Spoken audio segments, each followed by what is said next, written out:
In 1997, the world celebrated 100 years since the name Dracula first appeared in popular culture with the publication of Bram Stoker's great book, which inspired the foundation of the Dracula Society 76 years later. As the Society enters its 25th year, this is a review of the major Society events of the Dracula Centenary year. For the first time in nearly 14 years, the Society organised an official trip to Romania, to visit the area known as Transylvania, now legendary as the home of Count Dracula.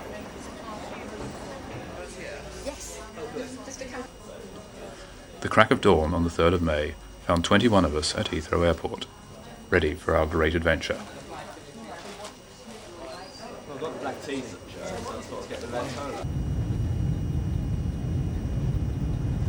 For those of us who had previously travelled with the Romanian state airline to Rome, in somewhat spartan and cramped conditions, the flight over was a welcome surprise on an almost brand new and almost empty plane.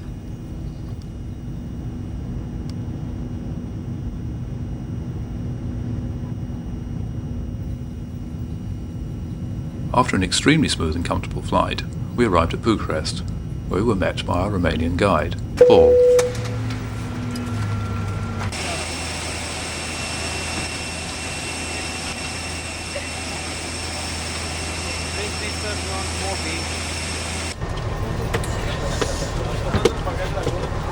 Right, we're all here. Be busy with the luggage.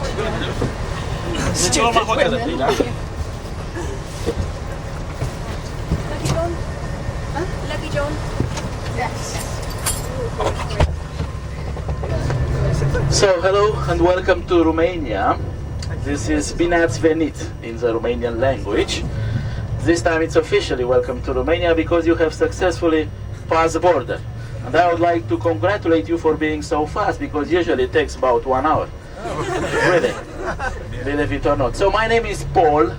I'm the Romanian guide who's going to look after you, if you know what I mean, during this tour in Romania, the Dracula tour, which means I shall take you to tomorrow to Sinaia, the day after tomorrow to Curtea de Argeș, to Târgu Mureș, Tihuța, Brașov, and back to Bucharest. And also I shall come to the airport with you in the last day to make sure, to be very sure that everybody left Romania all in one piece and nothing actually wrong obviously happened.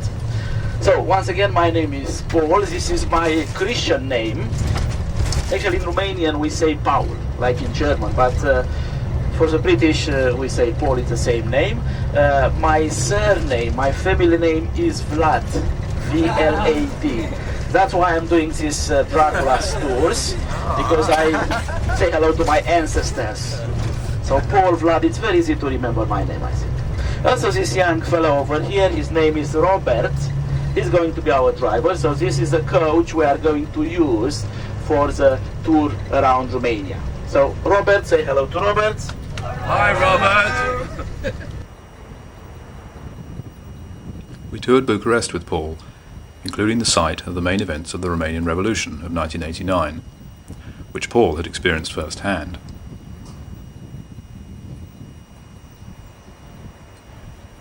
A monument in the main square commemorates those who died there. We then visited the princely court, the remains of a medieval fortress in the heart of Bucharest.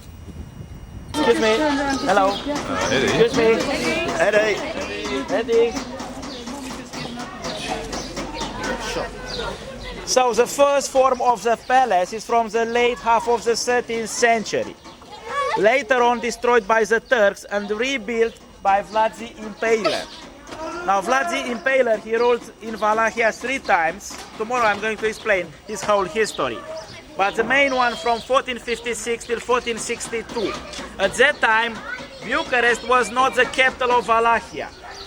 Why? Because it was too close to the Danube, or in other words, to the Ottoman Empire. So it was just a princely court used by Vlad the Impaler, but not his capital. His capital was somewhere in the mountains. We also saw the rather more recent massive palace built in the 1980s for the deposed and executed Romanian dictator Nicolae Ceausescu, before returning to the less than luxurious surroundings of the Park Hotel.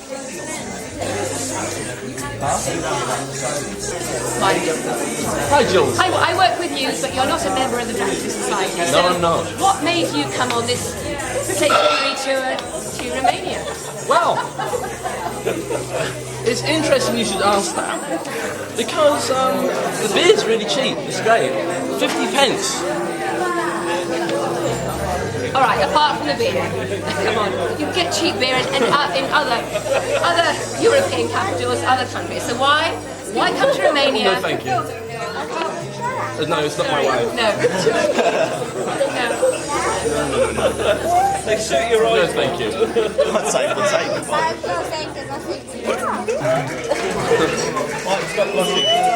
Okay, it's day one. We're in Bucharest. What do you think of it so far? Well, the beer's cheap. Come on, we mentioned the beer. What have we done so far? Well, we got on a coach. Yes. We travelled.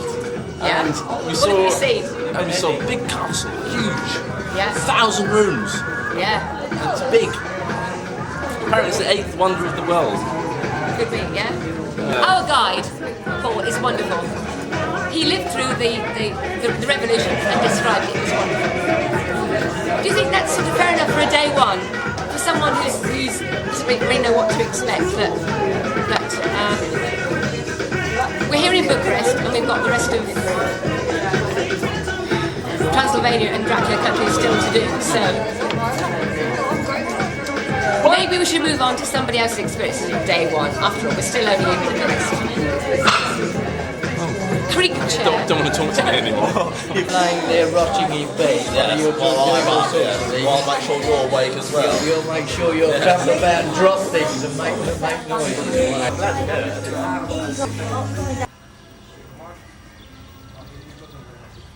Monica, who remembered the huge number of stray dogs in Bucharest from previous visits, had come prepared. And it wasn't just dogs either.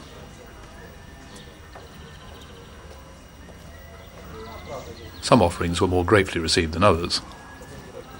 Look, he's looking at you for... Oh, so I heard the dog, it won't eat the bread. It's going to tread on it. You know you don't want the bread. Oh.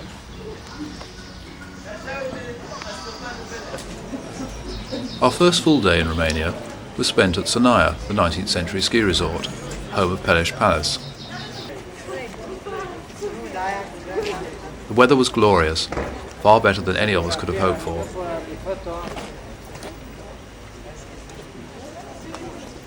It was here that we first really became aware of the great beauty of the country.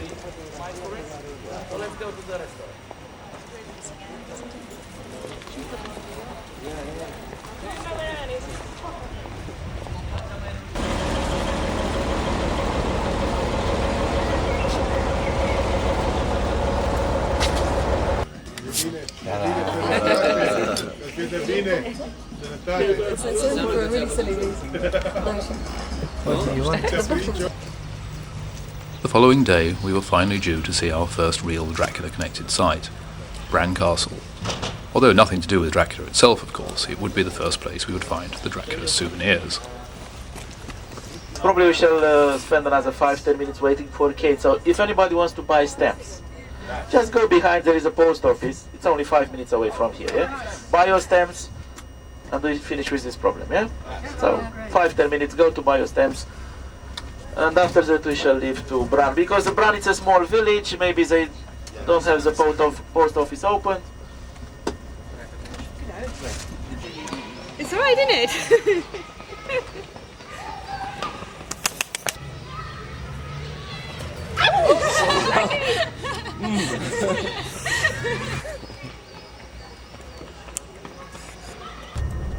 Now we don't have a very long day talking about journeys by coach, which means first we shall drive along the Prahova Valley. So this is a Prahova Valley, a very famous touristic valley in Romania. And we shall have a stop to visit the Bran Castle. Now for the ordinary tourist known as the Dracula's Castle, but of course I treat you different because you know a lot of things on the subject. So this is the fake Dracula's Castle. Now, as you all know, on Mondays the museums are closed. So I just talked in the morning with the director, and he promised me that he's going to open the castle for us to visit. So we shall stop there. In front of the castle there is a small market where usually the locals, they sell souvenirs. It's a nice place to do some shopping if you want to buy some souvenirs to take them home, to give them to your friends or even to your enemies, why not? So now here you can see the Dracula's castle, so we shall have a quick stop here to take some photographs of it on the top of that small hill.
There's one bit in the book I read. Got off here all right?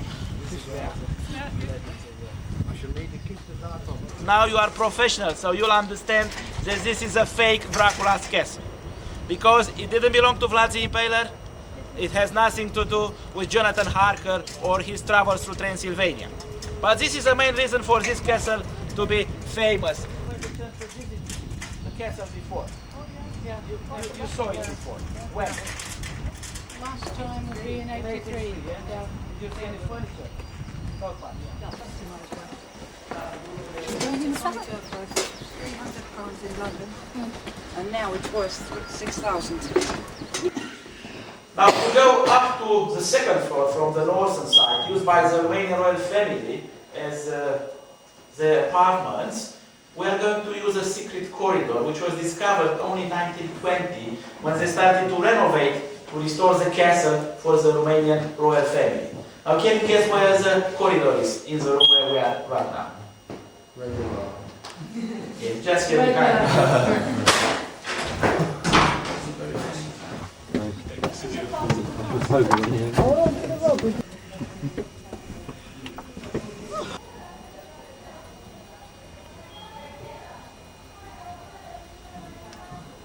Although Bran Castle has absolutely nothing to do with Dracula, either in history or in fiction, few people would deny that it looks the part.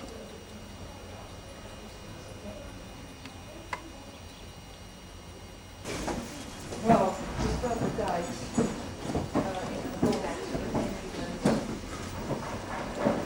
Michael. Michael. Although the castle had been opened especially for us, on a day when it would normally have been closed, the same was sadly not true of some of the souvenir stalls. Many of the best were shut. Our next stop was at Poinari. Now this fortress was built in 1459. In that year, Vlad the Impaler decided to revenge his father's death, because his father was killed by the boyars in 1448. After he got defeated by the Turks, being buried alive in front of Vlad the Impaler. So he watched his father dying. So he swore to revenge on the boyars. He became the Prince of Wallachia in 1456. He just waited 3 years just to consolidate his power, and he invited the boyars in Târgoviște, capital at that time of Wallachia, for an Easter party. While they were half drunk, he ordered to his soldiers to impale the majority of them. He spared only the young ones, and he used them to build the fortress over there.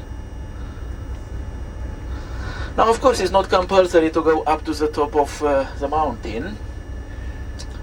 Who doesn't want to go there? Just raise your hands. So you can wait here on the coach while we shall go there. Once again, there is no museum, so I don't want you to be disappointed. There are just some rocks, because finally this castle was destroyed in 1888 by the earthquake.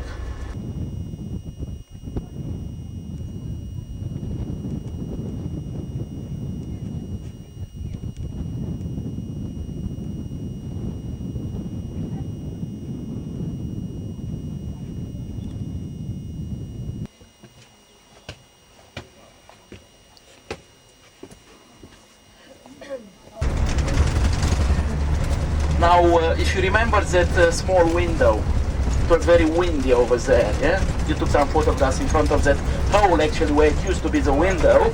Now, if you saw the latest Dracula, Coppola's Dracula, you remember just at the beginning, Dracula's wife, the princess, yeah? She's somewhere in the castle, and a Turkish soldier, tells her that her husband, Vlad the Impaler, just died. Which was a lie, actually, because Vlad the Impaler won the battle against the Turks, but she believed him, and she committed suicide. She jumped through the window into the rivers of the Argeș, into the waters of the Argeș River. And she says something like, I'd rather have my body eaten by fish and frogs instead of being captured by the Turks. And I can tell you that she speaks in Romanian. It's the first film I see when they actually speak in Romanian. They speak in the Romanian language, because usually for you they can use another foreign language, it might be Russian or whatever, it sounds something foreign, but this time they speak in Romanian.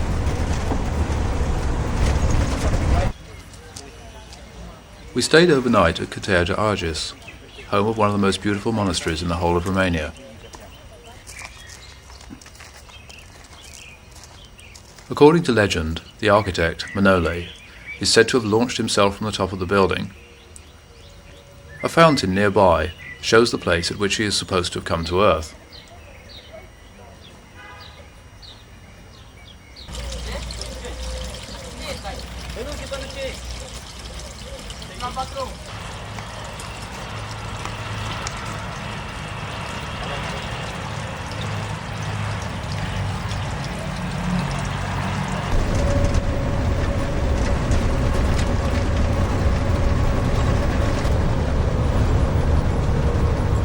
Following day we continued our journey northwards.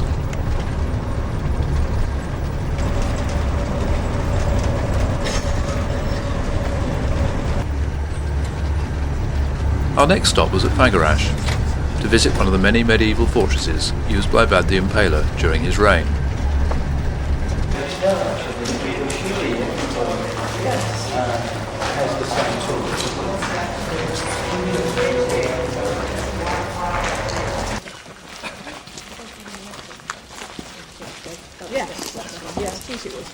I felt it. And over here we have the picture of the famous Vlad the Impaler.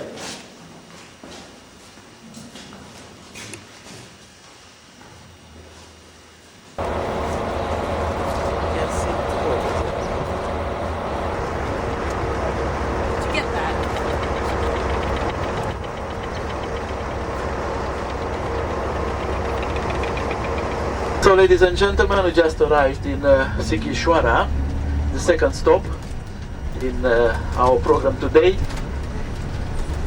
So you can see now on your left the old clock tower and the old fortress. So we shall park the coach here. We all go on the top of that small hill. And in front of us it's a house where, according to the legend, Vlad the Impaler was born in 1431. As you can see, it bears a sign of a dragon. Nowadays it's a restaurant called the Dragon Restaurant. On that white marble plate it's written in Romanian that Vlad Dracula lived here from 1431 when he was born till 1435.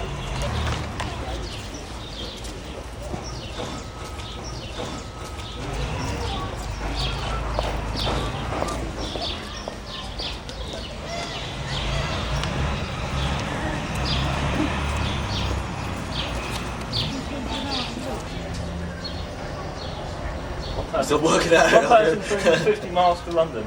That way.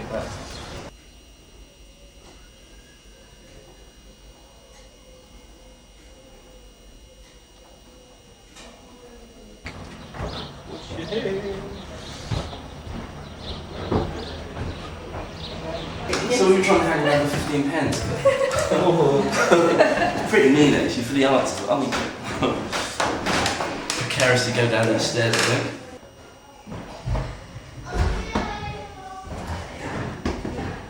Only me.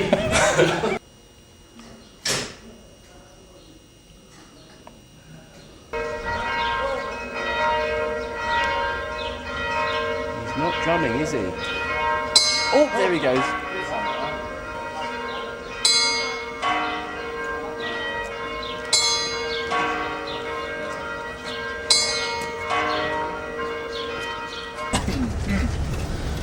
Well, good morning, ladies and gentlemen. Good Or good morning, folks. Good morning. Good morning. It's 11:15. Now, I think this is a way this is a day actually you waited for, yeah? Because we shall go to Bistrica. We shall stop to have lunch in the restaurant where, according to the book, Jonathan Harker had a menu over there. It's called the Golden Crown or the Golden Kron in German. It's actually 100 kilometers from here to Bistrica, less than 2 hours. We shall cross first through Regin, a small, also German town from Transylvania, and we shall have the stop in Bistrica. Lunch over there, and from Bistrica we shall go to the famous hotel Dracula's Castle, or known here in Romania under the name of the Tihuța Inn, 1,200 meters above the sea level. So I heard the forecast and it's going to be a very, very warm day. But because we go to Hanu Tihuța, because of the altitude, I'm sure that the weather will be different to us. I want to start our program today by wishing happy birthday to Adrian here. He's 19. Going on 20. Now we shall stop at the Golden Crown restaurant. It's a place where actually Jonathan Harker realized for the first time, according to the book, that something was going wrong. He was advised not to travel on St. George's Day, and we shall have the Jonathan Harker's menu, which means a cold starter with a famous bear salami, some smoked fat. It's very traditional here to have this smoked fat, onion and cheese as well. Very salted cheese. So this is a starter. Obviously we shall have barbecue, because it's Jonathan Harker's menu, wine included, and as a dessert, pancakes, flambe pancakes in the Dracula style. This is how they call these pancakes.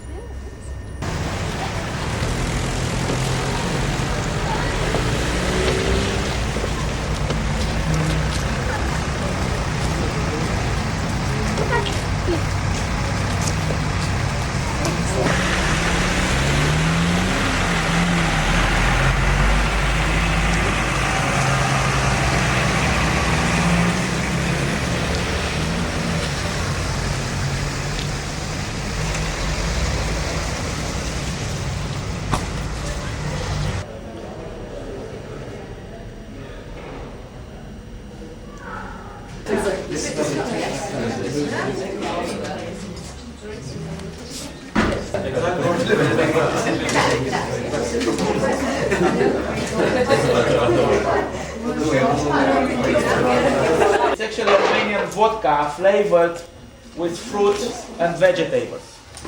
Yeah? They sell it here for 35,000 lei. So if you want to buy a bottle, it's 35,000 lei a bottle. So how do you say in Romania? Cheers? Noroc down the hatch, yeah? Bottles up.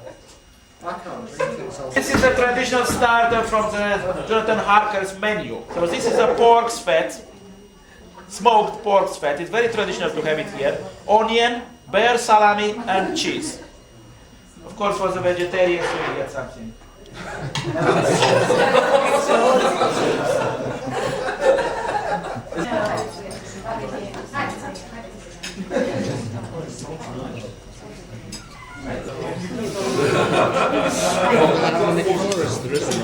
Trying to enjoy your birthday, for goodness sake.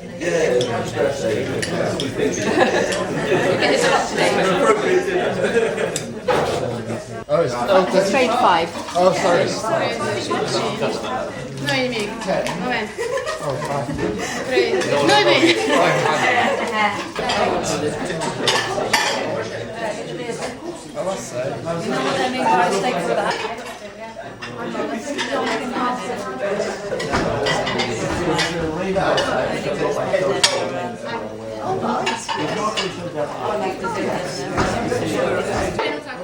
Monica! Monique, I say get the English fire brigade out.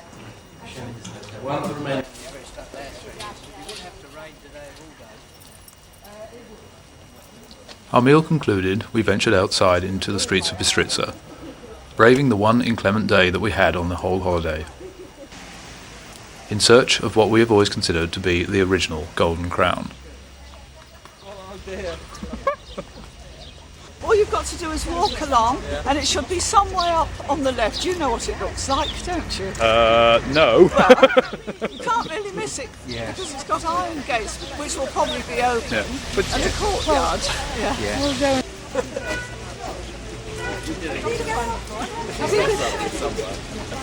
The first book I find right after I pass my test is somebody else.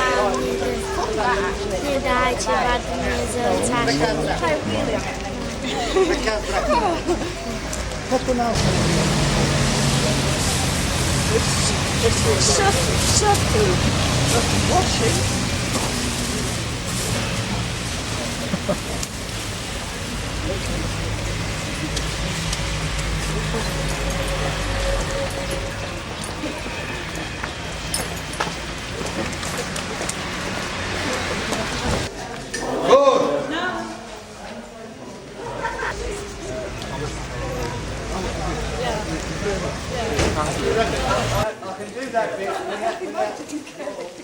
But yes, I've got these through.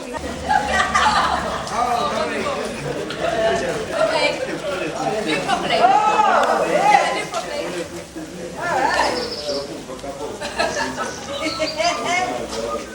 This would be much more the place. I mean, look at the doors. And these would be open and the carriage would drive in. And it's really where Jonathan Harker's troubles all began. That's right. Yeah.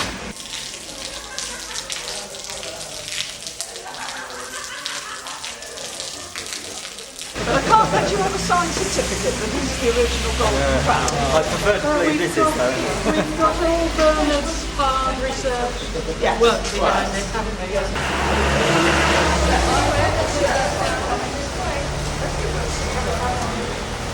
She went in. It's so good. Yeah. Yeah, well,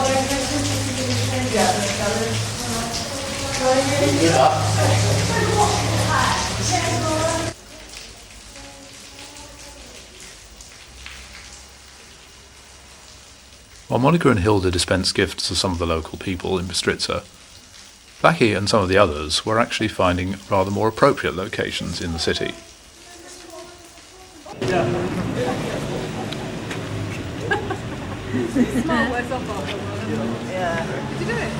Yeah, but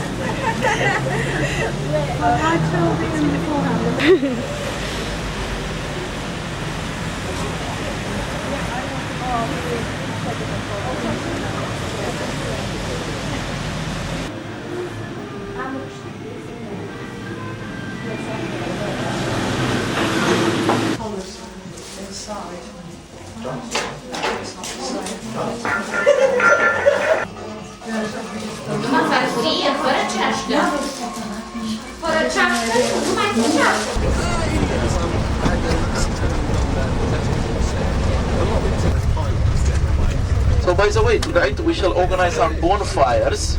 Would you like to keep the Romanian folklore tradition for the unmarried girls to jump over the bonfire?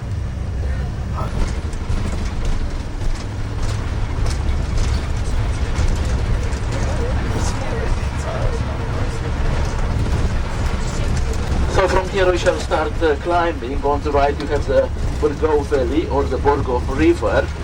As you can see, the landscape is really beautiful, and it was actually used by Bram Stoker for setting the Dracula's castle. Why? Because of these forested hills in this Borgo Valley.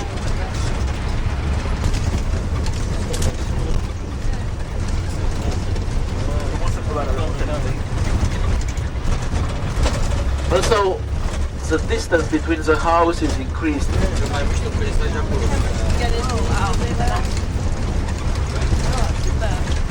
It takes about 1 day by carriage to get to the Dracula's castle. Of course, by coach it's shorter. After that, from here we can say that we have entered the Borgo Pass.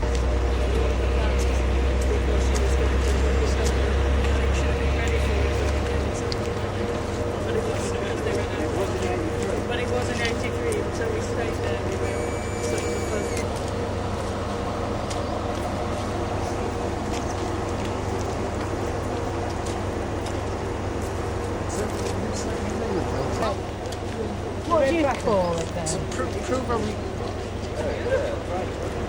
that you were there.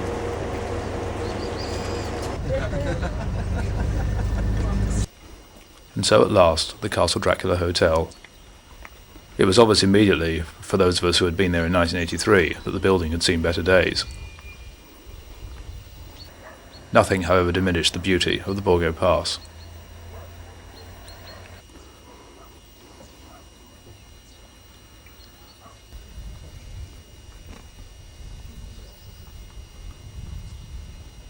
The hotel was in fact opened in 1983, a matter of weeks before we visited it then.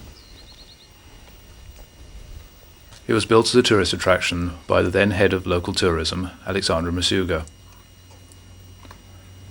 It's situated at the height of the Borgo Pass, on what is now a very busy transport route, east-west across Romania. However, once away from the main road, all is peace and quiet.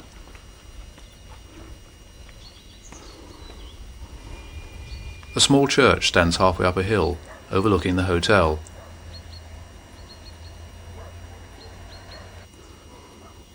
It's hard to imagine a more beautiful and tranquil spot anywhere. The wooden bell cage of the church stands on the hill just above the main building. I've got no grip on these. Down below, on the main road, the ancient technology still survives alongside the new.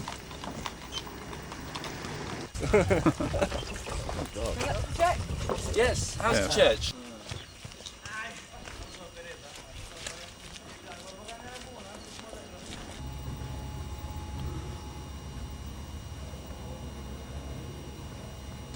The design of the Hotel Castle Dracula building reflects Alexandra Masuga's dream of what he thought Castle Dracula should look like.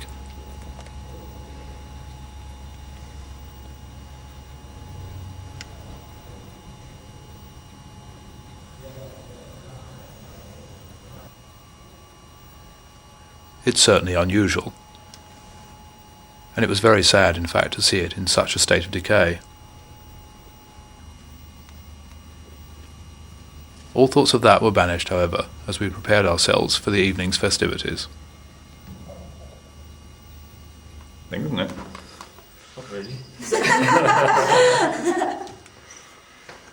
Sort of the gay blade, but Yeah. the blade. They've already done that film.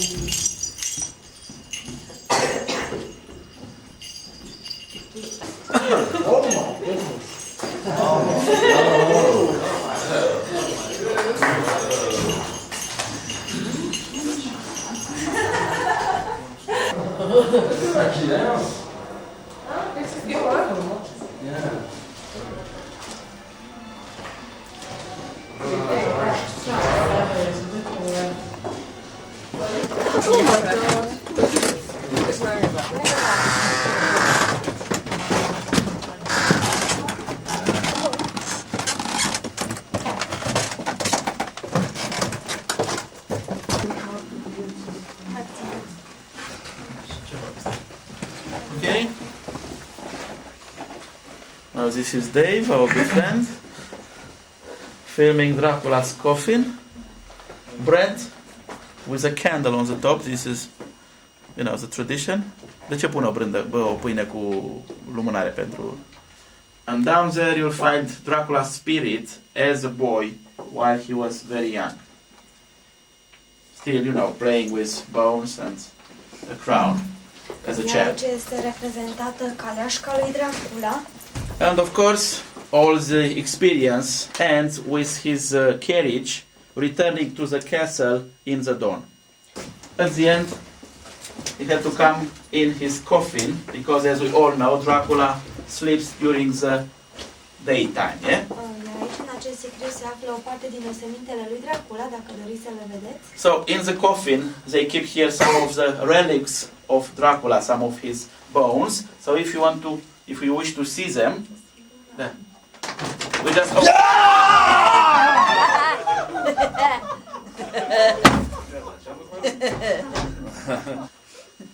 That's me.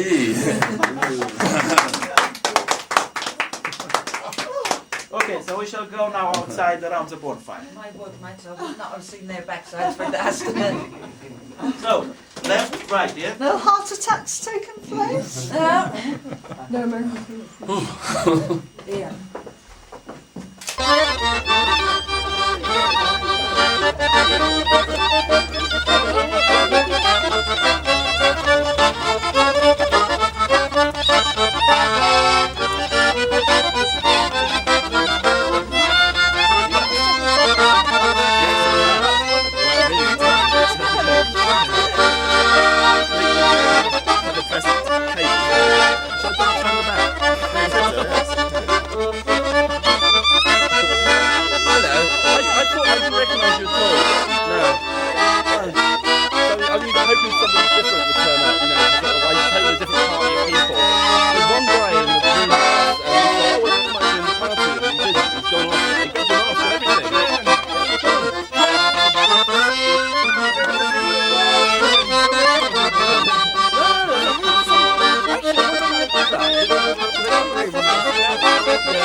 The cheese and pasta on top there with the tomato sauce.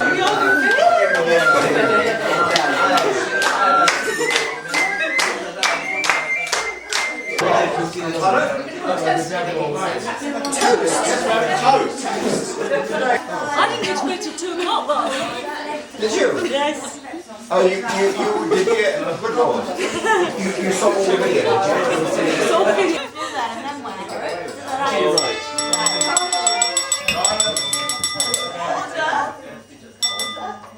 May I ask you to charge your glasses? Already charged? There is just one toast tonight with no frills, no anything except the Count. The cat. No rock.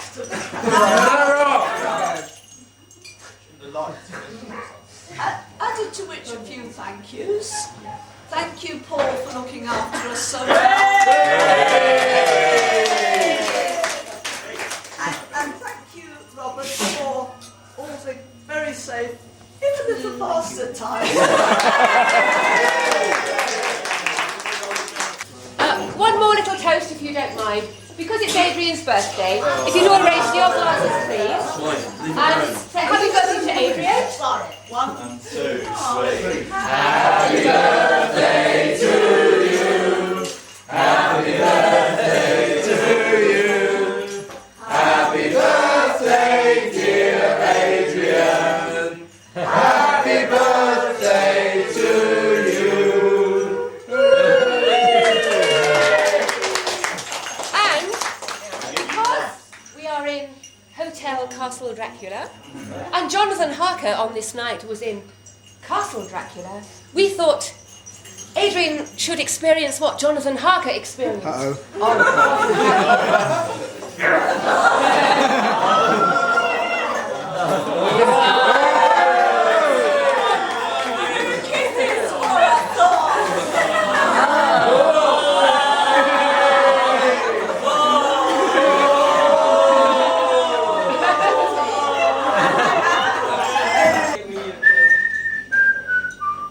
Once had a secret heart. Doris Day. Doris Day. Yes, of course.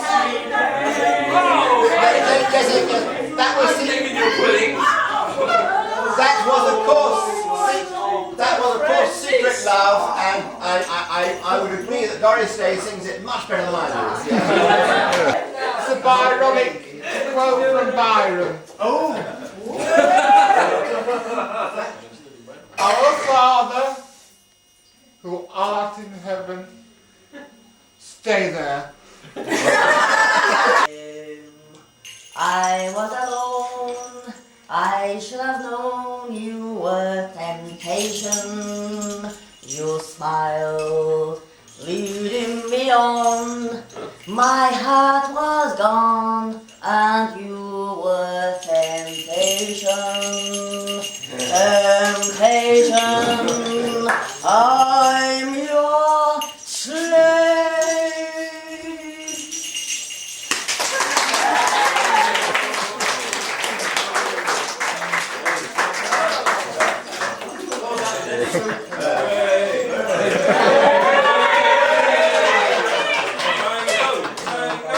Okay, here's another. I think you'll find this is the easiest one of all. Okay, here we go.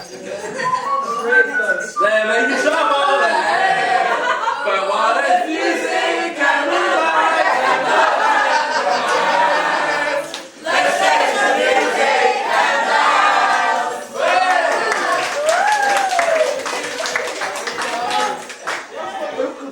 And the meet began. Wow, my dears. It was a cold, stormy night, and the captain said to the mate, "Mate, tell us a story." And the mate began. Wow, my dears. It was a cold, stormy night, and the captain said to the mate, "Mate, tell us a story." And at that point they shot him.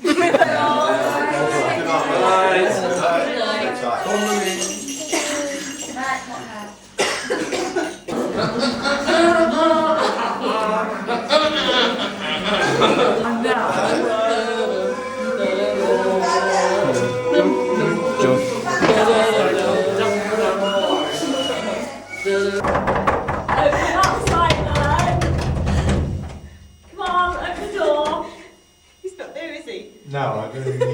I was just saying, if you don't open you will certainly know. What sort of rabbit is this then?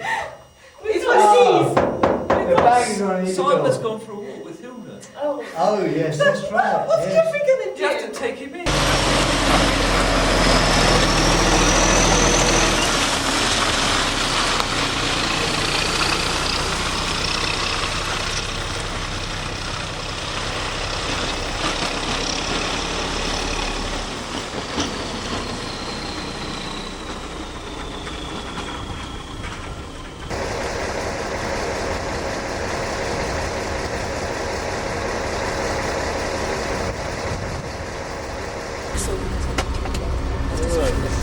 See, I didn't pull up. I've got all my devil back. Good. They're all here, are they? So once again, good morning.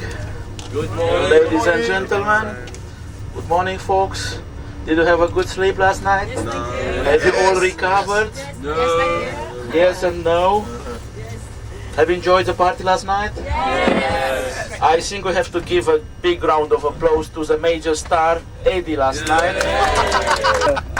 It's a night for us, yeah. And so we bade our leave to Castle Dracula and headed south to Poina Brajov, a 1960s ski resort built by the communists. Here we were to have one of the finest meals of our whole holiday.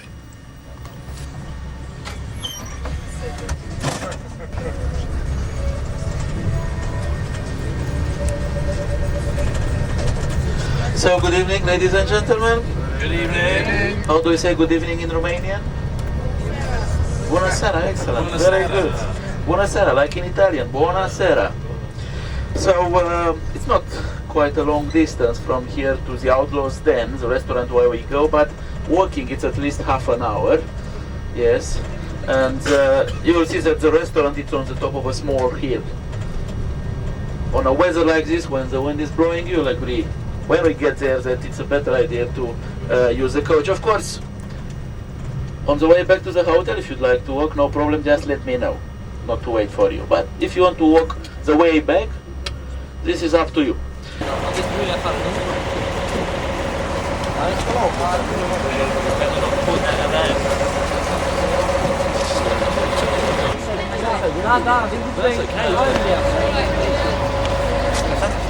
Come on.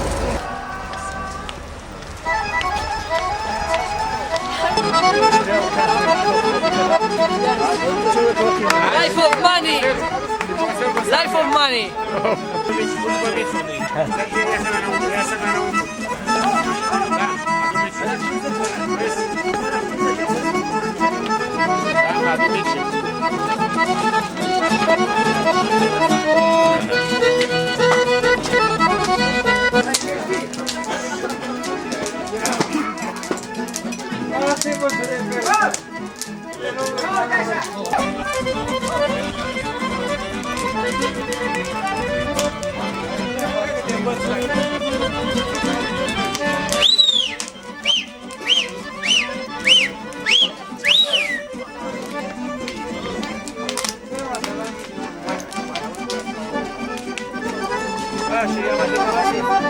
Asta erau pentru noi?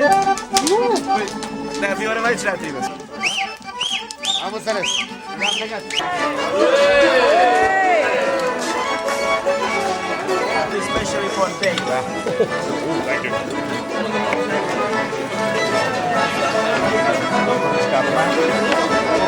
Thank you.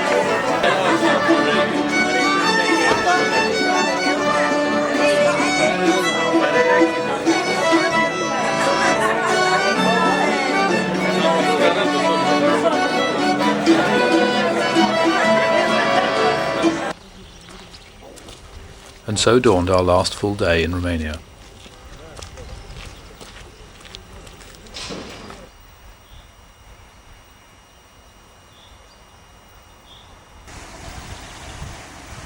Still in glorious weather, we enjoyed the sights of Poiana Brajov, before going down into the town of Brajov itself to have lunch at the Citadel, where we were to be entertained by live classical music.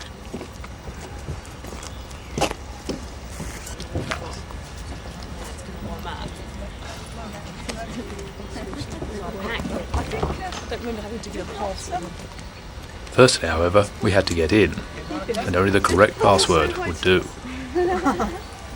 I think a steel helmet and shield goes very well with jeans, personally. Yes, so do I, yeah.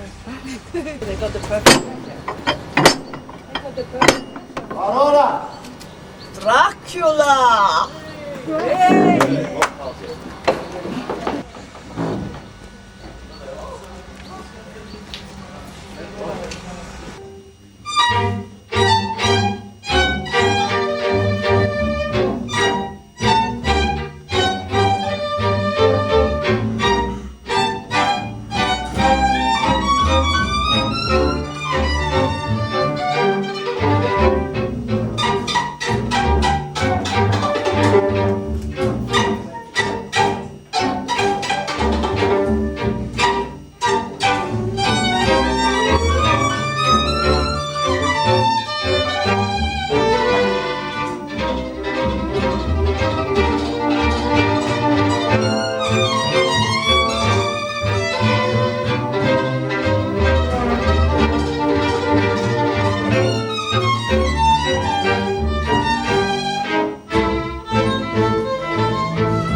course, you don't celebrate all the time like this. Don't expect that every day for breakfast, for lunch or for dinner we drink wine, we listen to the music. Now this is especially for you because it's the last day you are going to spend in Romania, and we want you to leave our country with very nice memories. Comparing to lunchtime, this time you are going to enjoy a Romanian folklore show, so prepare yourself for the kissing dance, because it's a farewell evening in Romania. Now, if the weather is going to be nice, and it looks like it's going to be like this, we shall try to organize a table outside on the terrace. Unfortunately, the local insect life had other ideas.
I enjoyed that.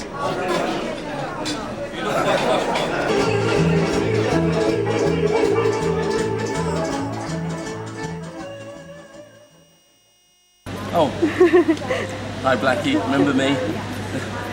Well, this is it, we're going. We said goodbye to Paul, we bought our duty frees, and it's just really sad. That's not duty free. You can't see them from down there, they're all locked away, but we had a brilliant holiday, it's one of the best ever. Look, the tears starting now. Only joking. So our great Transylvanian adventure came to an end. On the 18th of May, only a week after arriving back from Romania, we staged a reading of an abridged version of the book at the Theatre Museum at Covent Garden. This commemorated the reading that had taken place on the stage of the Lyceum Theatre 100 years previously. Our reading was covered, rather irreverently, by a reporter from Greater London Radio, so I'll let them tell the story. 7 minutes to 8. Now, it's 100 years since Bram Stoker's tale of gothic horror Dracula was presented to an awestruck audience at the Lyceum in London. Yesterday, in a bid to mark the occasion, members of the Dracula Society staged a reading of the time-honoured tale at the Theatre Museum in Covent Garden.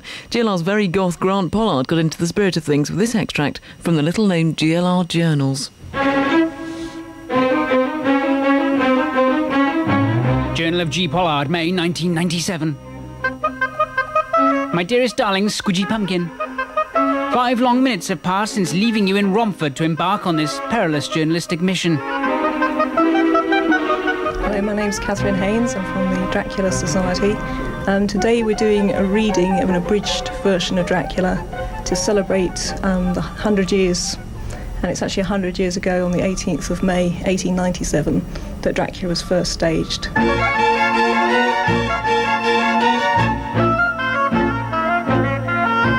Did they do readings when it was first published?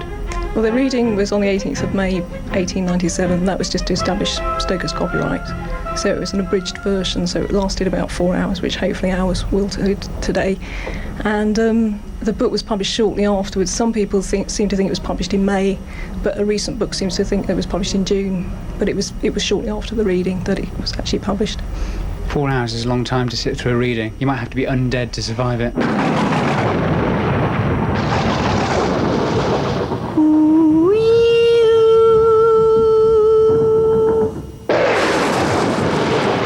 Years ago, I used to be frightened of anything Dracula orientated and would never see a film or anything. Then, 1993, I went to see the Francis Ford Coppola, fell in love with it, found out that there was a society, joined it, and my brother came along and he joined it, and I've been struck ever since. And which part of the reading are you giving today? I'm doing chapter 5. I'm doing half, and my brother Peter's doing the other half. Chapter 1, Jonathan Harker's Journal. 3rd of May, Bistritz. Left Munich at 8:35 p.m. on the 1st of May, arriving at Vienna next morning. Should have arrived at 6:46, but the train was an hour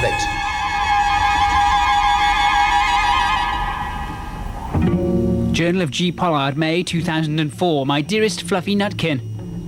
Have met a lovely couple who share my interest in patio doors and the living undead, bound to walk the earth for an eternity in an endless quest for blood, etc., etc. P.S. 2 extra pints on Monday, please. One for Pat Bacon and the other for her brother, Peter Edgelar. They were asking for volunteers, not getting many, and we said, all right, we'll do it. Perhaps there weren't many volunteers because it's 4 hours long. It is quite long, yes, but we'll do our best anyway. Peter, you like the supernatural? Are you sort of a person who goes home and dabbles in a Ouija board? No, I wouldn't get mixed up in that sort of thing. I wouldn't find you dancing around Hampstead Heath naked? No, definitely not. That sort of thing Ouija boards I take seriously, and I would not dabble in that sort of thing. I think that's going a bit too far. Throughout the centenary year, we maintained our normal programme of meetings. On the 31st of May, we were treated to a big screen projection showing of the classic 1930s film version of Dracula by Todd Browning, starring the immortal Bela Lugosi. It was one of the 2 projection screenings of classic Dracula films that we were to see during the centenary year. The other would be the 1950s Hammer version, which we would see at Whitby. So far.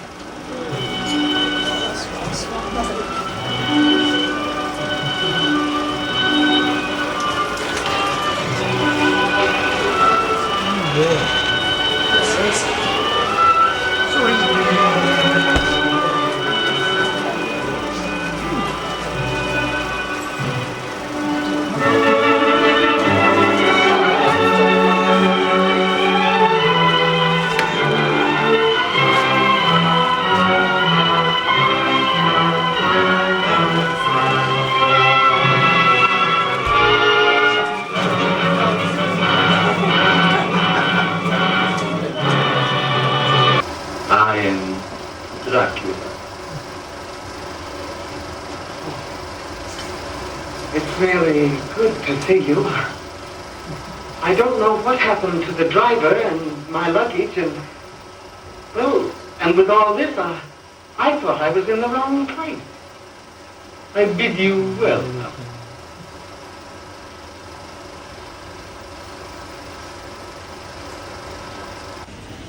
On the 30th of August, a group of us met at Fenchurch Street Station, ready for the Society's summer outing. For the first time in nearly 25 years, we were to visit Purfleet in Essex, where we were to be given a tour by someone from the local Historical Society, who claimed that they had discovered the sites of Carfax and the lunatic asylum. The weather was not good.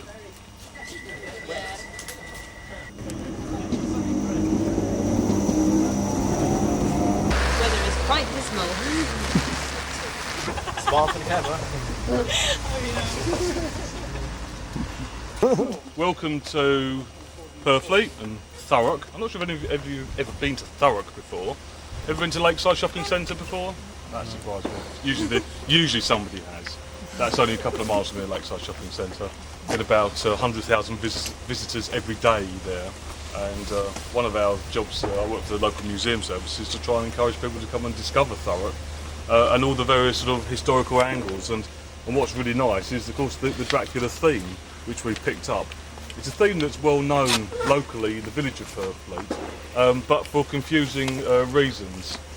Because in 1900, January 1900, a new house was built down London Road, about another 400 or 500 yards down this road, and it was named Carfax by the new owner.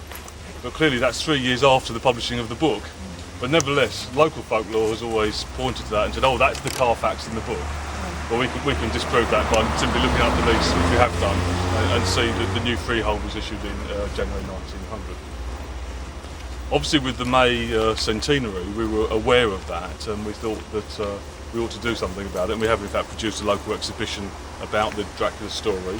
So, I mean, what I'm going to be telling you, I mean, I'm not a Dracula expert by any means. You're going to be telling me, I'm sure, more facts about Dracula than I can tell you.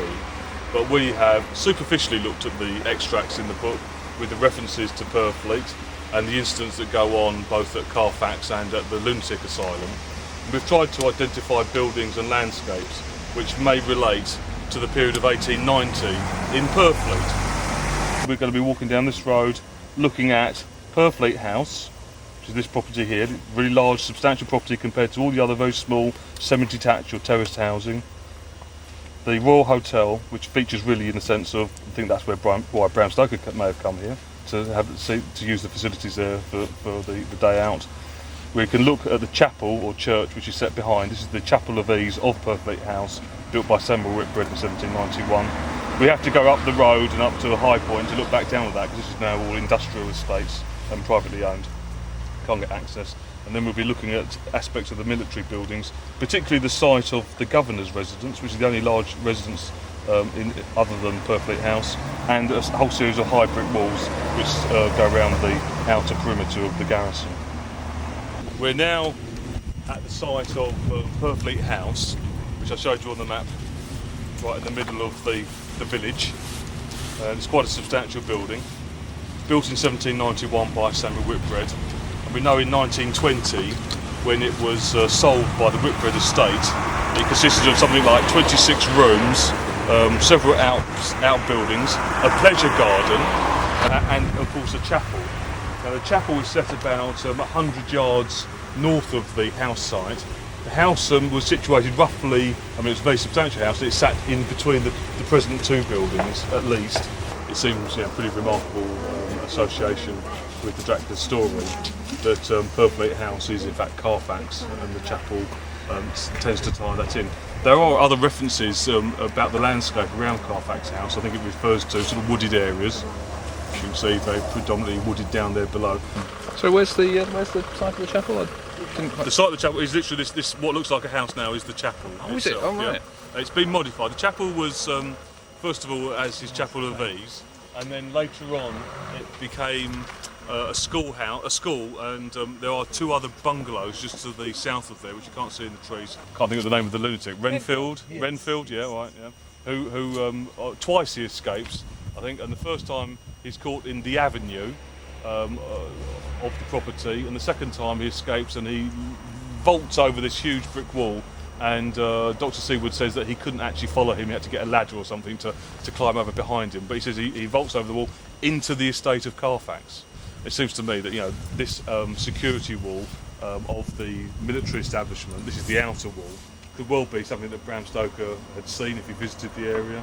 So again, if Bram Stoker did visit Purfleet, he would have had opportunities, I'm sure, to have seen this substantial building. And as I said earlier on, I think you could fit in nicely that this could become the lunatic asylum with big brick walls around and being directly opposite and adjoined to the Purfleet House stroke Carfax House site.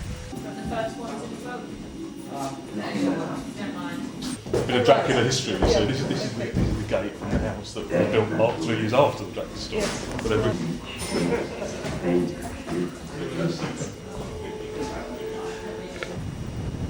And so we took our leave of a damp and windy Purfleet. Our next event would have been one of the major events of any Dracula Society year, but this year it was especially anticipated as part of the Centenary celebration, a long weekend in Whitby. A group of us travelled from London to York by train, as had always been part of the tradition of Whitby weekends. However, unlike trips in the past, when we had been taken from York to Whitby by coach across the North Yorkshire moors, this time we continued on by train to Scarborough.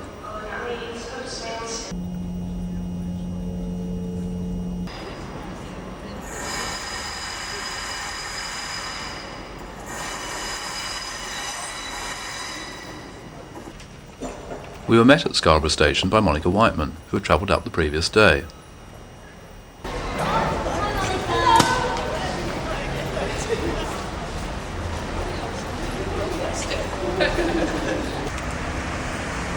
Then, in a first for a Dracula Society outing, we completed our journey to Whitby by public bus. This gave us the bonus of a spectacular first view of the town.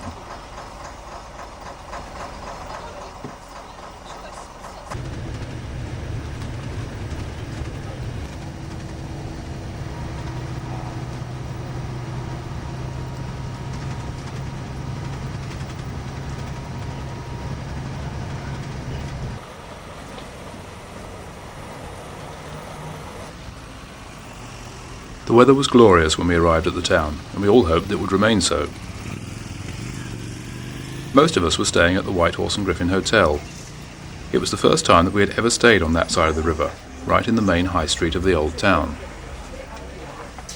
Some of us had been impressed by the restaurant at the hotel on a previous visit, and even further back, some of us remembered the quaint rambling building as the short-lived Whitby Wax Museum.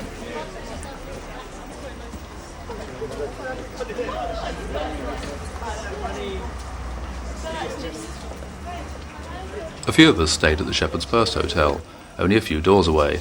After checking in, we made for the Marine Cafe for a great Whitby tradition, fish and chips.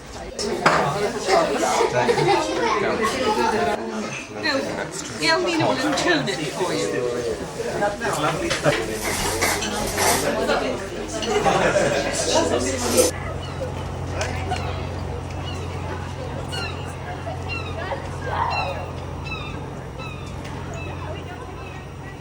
The following morning, we were due to have our traditional Dracula tour of Whitby, for the first time to be conducted by Tina Rath. Well, it was your first time, wasn't it? Yes, all right. Can't settle that.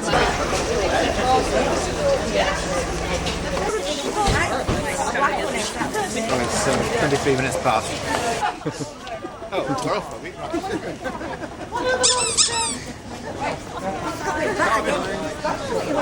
That's a good idea, right?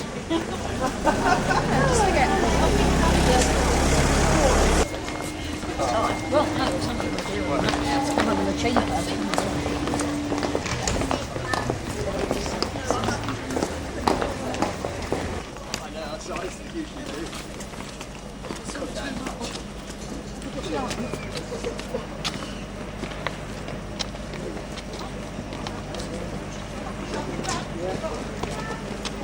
I'm going to launch into my introduction, which is probably going to say what you all know.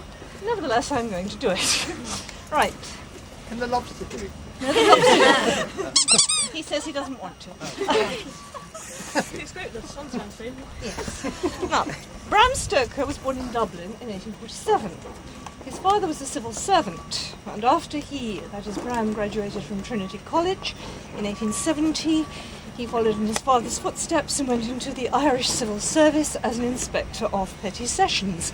He moonlighted as an unpaid theatre critic with the Dublin Mail, and this brought him into contact with Henry Irving, who gave him a hysterical seizure by reciting Thomas Hood's poem, The Dream of Eugene Aram, after a formal dinner. And if anyone has read the 36 six-line relentless stanzas of that particular poem, they will understand what a remarkable actor Irving must have been. Someone will in fact do a recitation tonight. Only joking. In 1878, he joined Irving's company at the Lyceum. He seems to have operated as business manager, publicity director, stage manager, occasional extra, and personal secretary to Irving, until the actor died in 1905. He was able to take the odd holiday, and on several of these holidays, he came to Whitby. The town must have made a great impression on him, because he made it the setting for Dracula's first appearance in Whitby.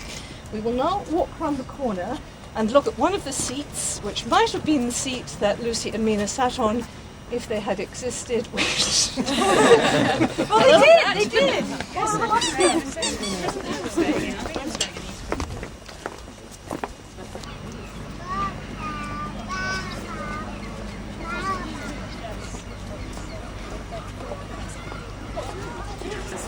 It is for this view that Lucy and Mina sat in the long summer afternoons on the grave of a particularly unpleasant suicide. His mother was a hellcat who hated him because he was a cripple, and he blew nigh the top of his head off with an old musket. I've often heard him say that he hoped he'd go to hell, for his mother was so pious he was sure she'd go to heaven, and he didn't want to idle where she was. And I wonder what it is that draws our young ladies to such a sight. Is there something that Stoker hasn't told us about them and Dracula which makes them all drawn to the same? Because Dracula hides in this grave when he comes to Whitby in his dog home. Anyway, Lucy is discovered by her friend late at night, lying on this favourite seat with something long and black bending over her, which raises its head to show a white face and gleaming eyes as Mina arrives, and then vanishes. Lucy is moaning and gasping, orgasmically perhaps, and unable to explain how she got there, although later she describes her experience. I have a vague memory of something very sweet and very bitter all around me at once, and then I seemed sinking into deep green water, and there was a singing in my ears as I have heard there is to drowning men, and then everything seemed passing away from me. My soul seemed to go out of my body and float in the air. I seem to remember that once the West Lighthouse was right under me, and there was a sort of agonizing feeling, as though I were in an earthquake. And I came back, and I found you shaking my body. I saw you do it before I felt it. One of the more interesting descriptions of what it really feels like to be bitten by a vampire, and possibly other sensations. I don't know if anyone identifies. Right, if you'd like to take photographs, walk around to the top, you've got as long as you like, and then we will retrace the steps of Lucy and Mina down through the town.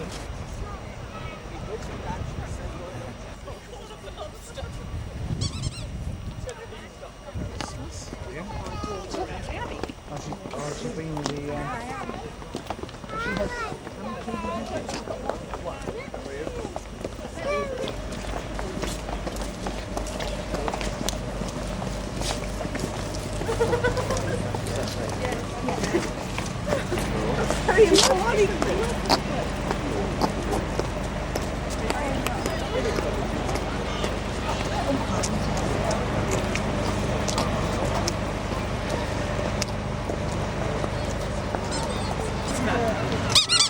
Right, can everyone hear me? Yes. Good. In 1885, a Russian schooner, the Dmitri, was driven through the harbour entrance onto the sands by a tremendous storm. Stoker used this incident, although he didn't actually see it. He looked it up in the files in the library, having the ship which carries Dracula and his 50 cases of Transylvanian earth driven safely to land. But Stoker's Demeter is a ship of the dead. The crew have all disappeared, and the swaying corpse of the captain is lashed to the wheel, a rosary twisted around his wrists, and the only living thing to come off the ship is an immense dog, or perhaps a wolf, who rushes off into the darkness towards the churchyard, up there, from which we had just come. It is never seen again. Bring up the rear, come on. The bridge which we are about to cross is the bridge crossed by Mina and Lucy on the night when Lucy first meets Dracula. Well, it isn't actually, because it was replaced in 1908, but it's very like it. Lucy says, a fish leapt as I went by, and I leant over to look at it, and I heard a lot of dogs howling. The whole town seemed as if it must be full of dogs, all howling at once as I went up the steps. Now, it's interesting that Stoker makes no gap between crossing the bridge and going up the steps. So he's obviously at this point not thinking of this Whitby. We are not in Kansas anymore. Right?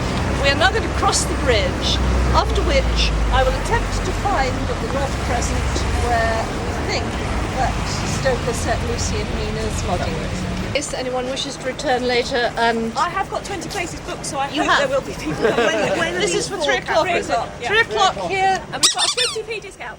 50p discount, Dracula Experience, souvenir.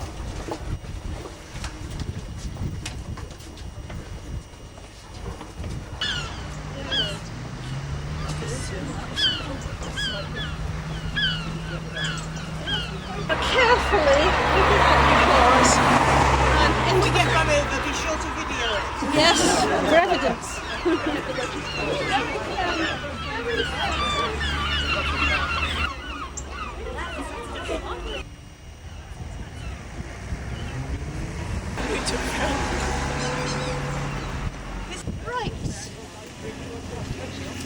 This is the Crescent. It was originally the Crescent, but it's now called East Crescent because it was extended to provide accommodation for some visitors.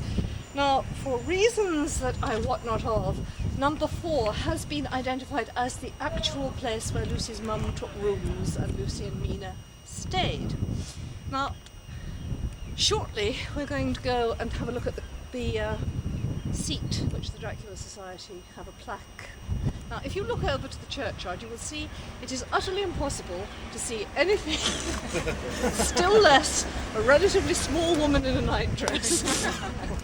Again, we are not in Kansas, we are in a Whitby of the mind. So if you want to say that Lucy and Mina stayed at number 4 and Dracula Society stayed at number 7, fine. But this is the sort of place where they would have stayed. Mina could look out of her window and see the Abbey, which... Number 4, is that the one marked the Heathen? Yes, yes. Yeah. You can see from there. See? Yes. Yeah. You can see the Abbey. What you can't see is details in the churchyard. No. Yes.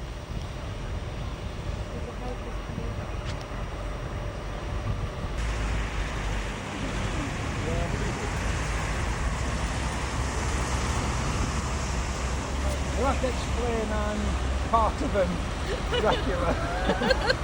And was left over. Yes, definitely.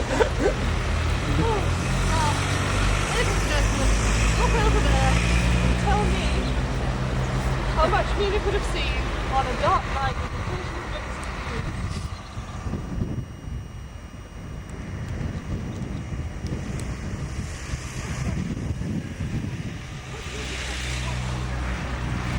Do you live locally? No, I live in Hampshire. Oh, and you just I come down here quite regularly. Yes. And I stay there in that B&B and every time. For lunch, we went to the Dolphin Hotel by the Whitby Bridge. Lunch here is another long-standing traditional part of our society events when in Whitby. Not just for alcoholic refreshment, much more important are the superb Whitby crab sandwiches.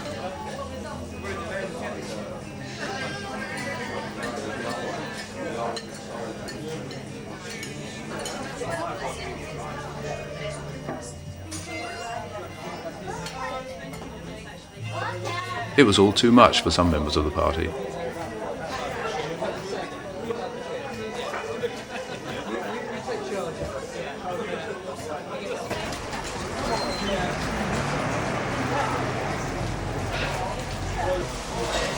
Oh, smoking between chocolate caramel. Turkish delight.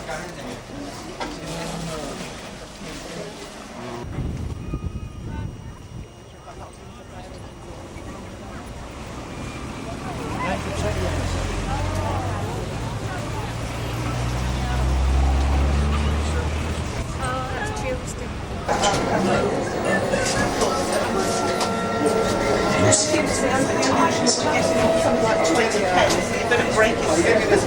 Yes. You have asked. Yeah, we can trust each other, don't we? In that case, I'll give it to you now.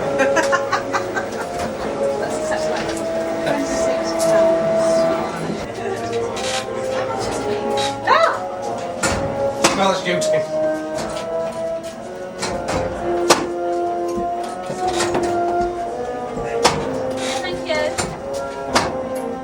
Welcome, foolish mortals, to the Dracula experience. Walk carefully. Do not run. To run implies a chase. Do not stop too long.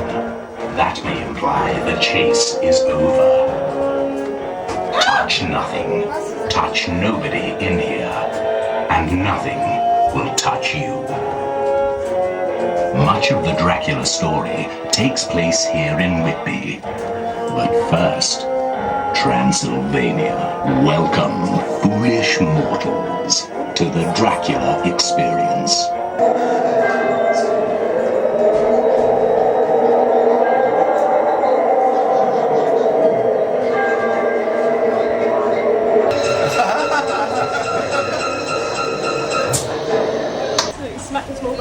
wasn't here with Papa, sorry. I remembered several of the things we saw. This was not even daylight, did you? I think that is. Well, I get run over. Thank you.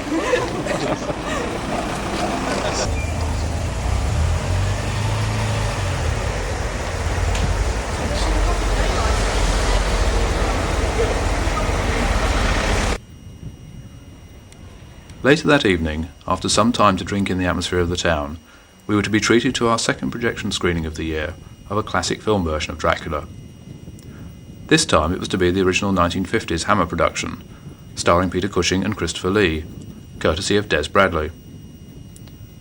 Firstly, however, some traditional Draculian refreshment was dispensed, courtesy of Monica. Oh yes,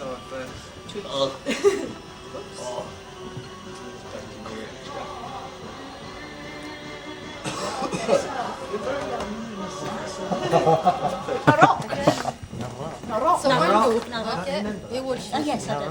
Yeah, we're checking. We're making sure you do it in one go. That was a one go. Cool, bloody hell. No, don't sip it. It's got to go back and forth. All right.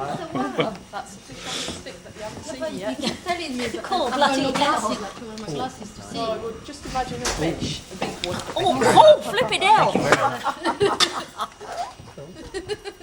Are you alright? Oh, goodness.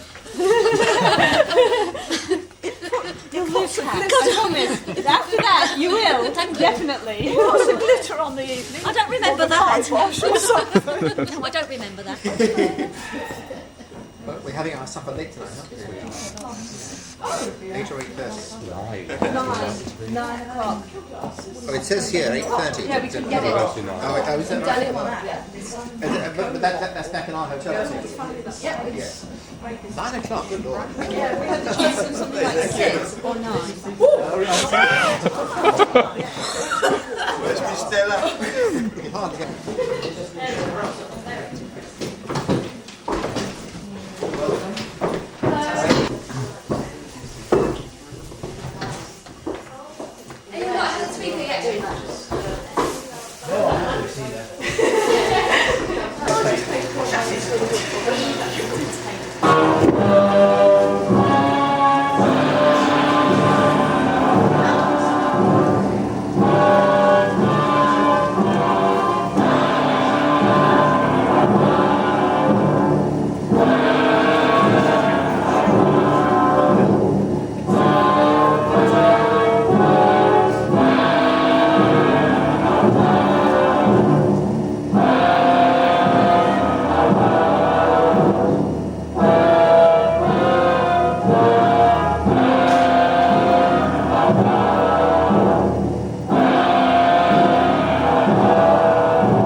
Mr. Harker, I'm glad that you arrived safely. Count Dracula. I am Dracula, and I welcome you to my house.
get some water, go back, get some takeouts. What's that? Bottle of champers. Give me some. Pull it down your neck. Give us it. Give me some. Give me some. Give me some. After a fine meal at the hotel, a more recently established Whitby tradition was to be enacted. Tina and Gail Nina's midnight swim.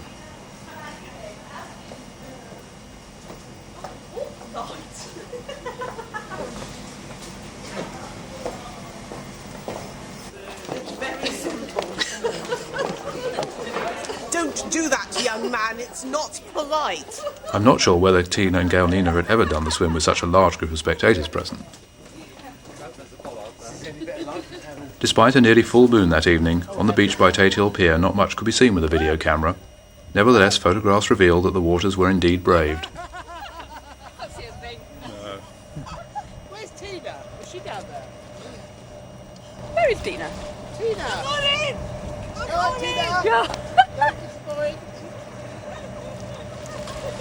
Oh no, can't see a thing. Keep taking pictures, girl.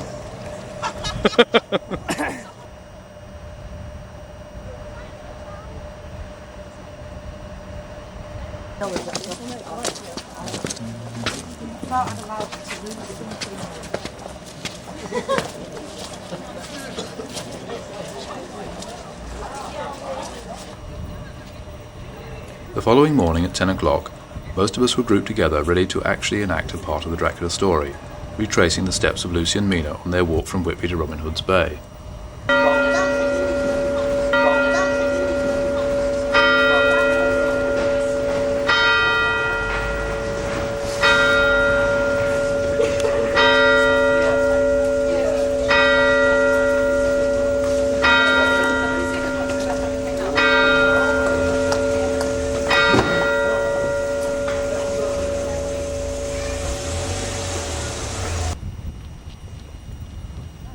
Visiting the Bay Hotel at Robin Hood's Bay, to which Lucy and Mina in the book had walked from Whitby in search of their rude tea, had long been part of our Whitby tradition.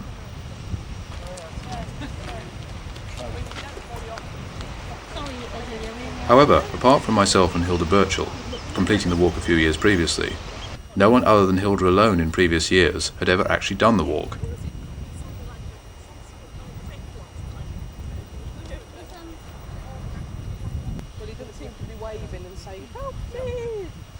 It's probably all right. After committing suicide was her main boat.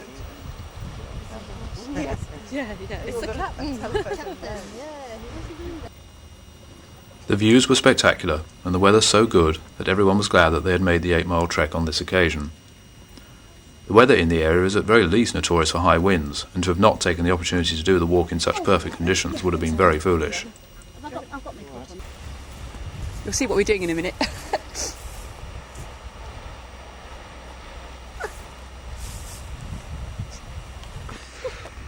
Stuffed sea chicken. An old legend.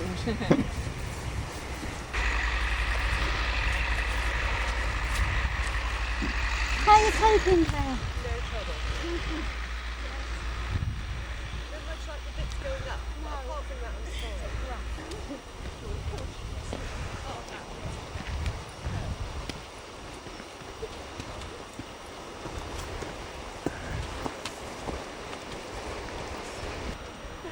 Very precise. I don't know if it's foul. That upstairs. Let's suppose it's scale. It just have to be wrong.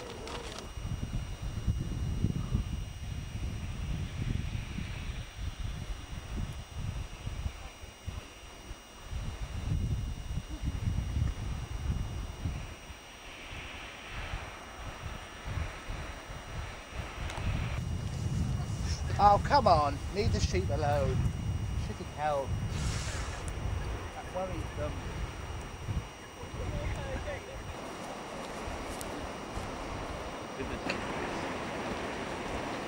Final stages of heat exhaustion. Oh, don't do it! Oh, no, Careful. please,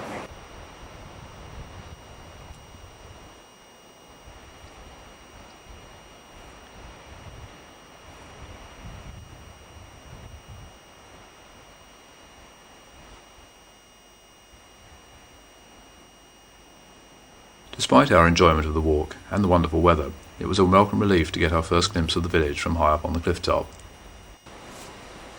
That isn't too far out. Ah, that's Then all there's right then. there. Yes, we shall go for the Oh. paddle. You come in.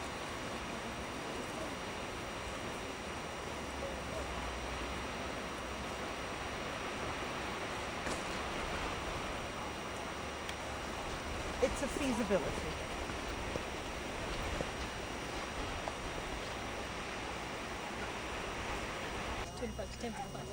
Or You 2 get a o'clock. cab. Oh, yeah. You can share Yeah. a cab. I usually lots of times you're explaining, you know. Really, I haven't got a clue. Our appetites built up by our long walk from Whitby. We walked down into the village to the Bay Hotel and met the others who had arrived by less strenuous means.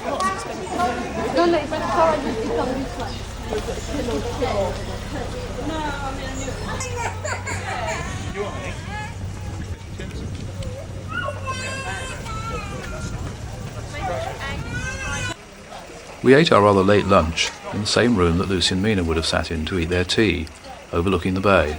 Are you talking about the dinner,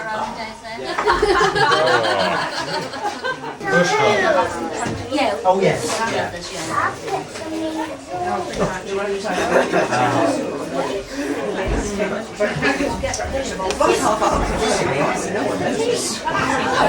Although we had to skull.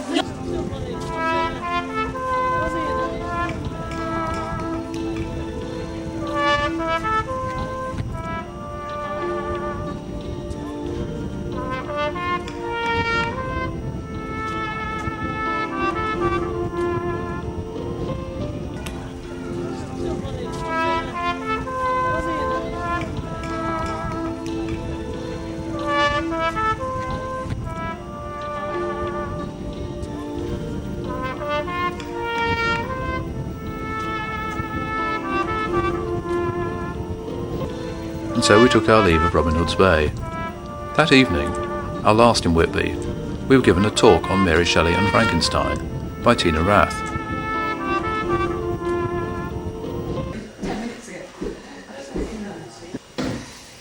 Right, we have this talk in memory of Mary Shelley, whose bicentenary it is this year. So it's the centenary of Dracula and bicentenary of Mary Shelley. The talk is entitled Frankenstein, Within in Technology in the 19th Century, or Lie Still on the Operating Table, My Dear, You Must Die Like the Others. Mary Shelley brought to life not only Frankenstein's monstrous creation of the animated corpse, with its later subspecies of the mummy and the zombie, but in his hapless creator she introduced the mad scientist. Gothic literature had featured alchemists and magicians, but Victor Frankenstein is surely the first technologist. Significantly, perhaps he is shown turning away from the works of magicians like Cornelius Agrippa to modern science, and perhaps even more significantly, he is an early example of the incompetent and well-meaning villain. He is an oddly modern figure. Gothic villains might overreach themselves, but they reached for the stars with a ringing cry of "Evil, be thou my good," or "Better to reign in hell than serve in heaven," while the characteristic cry of the mad scientist tends to be more low-key. And I wonder what would happen if we added this solution to this one, touched these two wires together. Oh dear.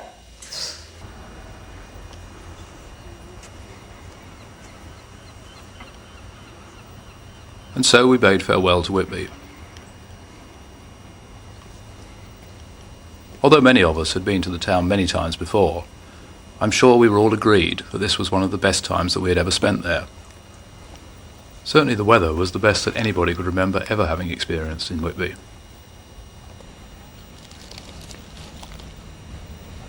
As we left in the bus, making our way back to Scarborough, and went over the bridge with the spectacular panoramic view of the town below, I'm sure the thoughts of many of us were thinking towards the next time we would visit there. The Society's AGM was held at the beginning of October, as usual. This year, however, it was a rather special occasion, as our chairman and co-founder, Bernard Davis, was standing down from the chair after many, many years of service. So I'm pleased enough to bow out now and hand over to others. And I shall still be around, and don't worry, you won't get rid of me.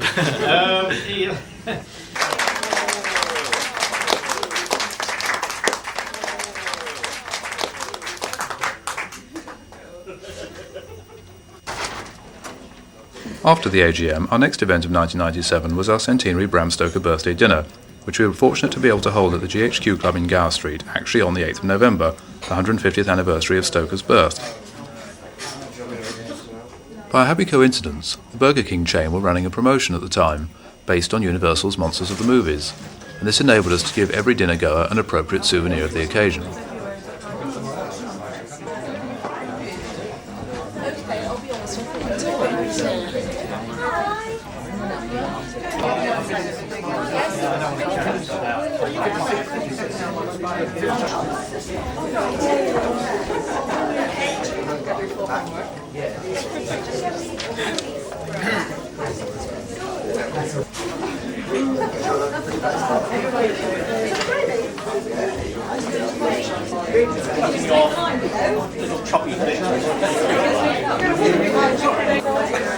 Where can I put it?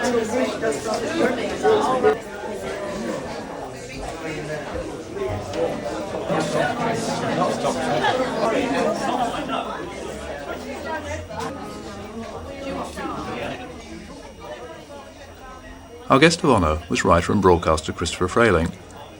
He was to be the first recipient for some years of our Hamilton Dean Award for major contribution to the Gothic genre in the performing arts for his television series Nightmare, The Birth of Horror. We had also, for the first time in the same year, been able to give our Children of the Night Award to an author for work in the literary field, but the winner, Terry Lamsley, was unable to attend at the dinner. We were able to present the award to him in person at the 1997 World Fantasy Convention.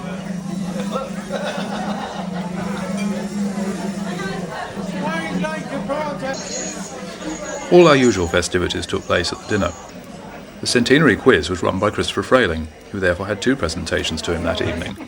Our prize, our winner, is a signed edition of the programme from Vampiria, signed by Caroline Munro, and Ron Carter.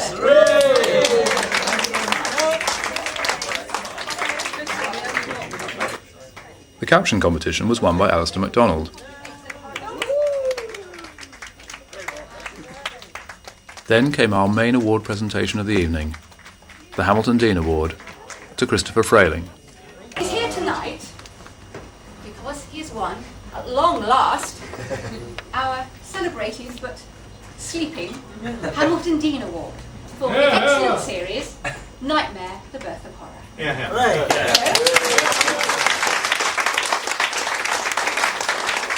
A unique award, courtesy of our very own Vince Maddox. The Hamilton Dean Award from the Dracula Society for Nightmare, The Birth of Horror. Oh, that's great!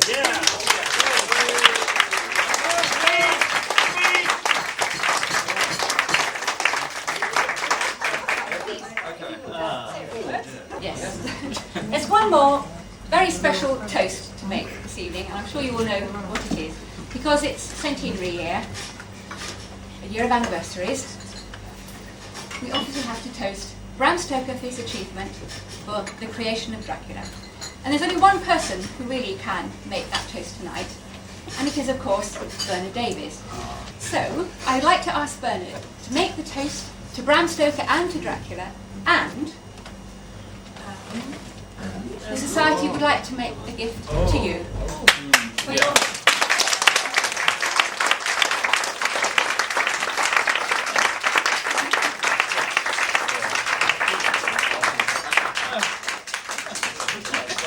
Thank you so much. Julia, I'm not going to open it now. Of course, it really is rather awkward, so I don't know what I'm thanking you for. But is it ticking? I will thank you in advance.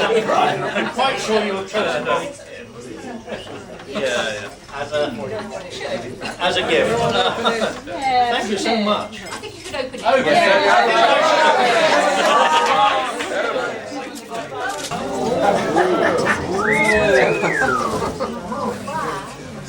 Oh, a jersey! It's a special jersey. What it's got on it? BD, co-founder president.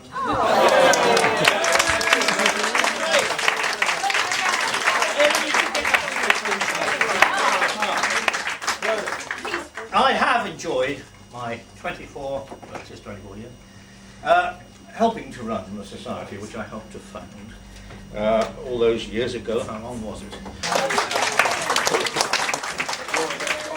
To 100 years of the couch and 150 years happy returns to Bram Stoker. Uncle Bram.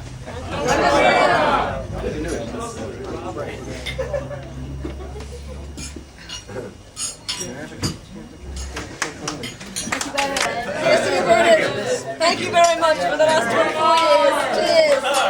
Bless you all. Bless you all, you're all lovely. And I hope you'll continue to be. And so our Dracula Centenary year events came to an end. Those like myself who were fortunate enough to be present at all of them will carry many good memories of 1997, thanks to those who organised them. Our special thanks must of course go to Bernard Davies and Bruce Whiteman, who 25 years ago brought into reality their dream of a society devoted to the Gothic, a society that still flourishes today and bears the name of Bram Stoker's great creation, a being who is now not only immortal in legend, but is a name immortal in reality, Dracula.